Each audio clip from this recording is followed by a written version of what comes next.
Muututankohan myö tuomiseksi, jos ne purree meitä? Mä löysin sinut lumesta makaamasta, kun tulin naapurin luota. Kai mä voin olla täällä siihen asti, kun saan kerättyä kaikki tarpeelliset tarvikkeet mun lähtöä varten. Mä en halua, että minun elämä muuttuu näytämään monimutkaisemmaksi.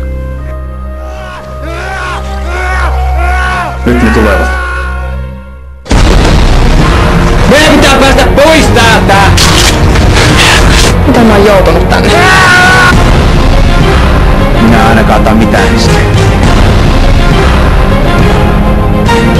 Täällä eletään sitten minun säännöllä. Okei.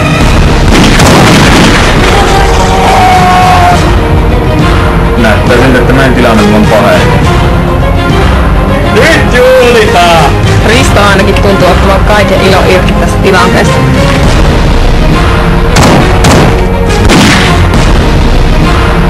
Risto perkele!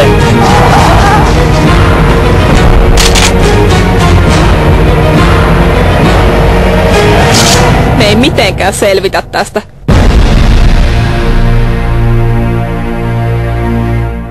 Entä jos niitä tulee hirveä lauma kerralla, mitäs me sitten tehdään?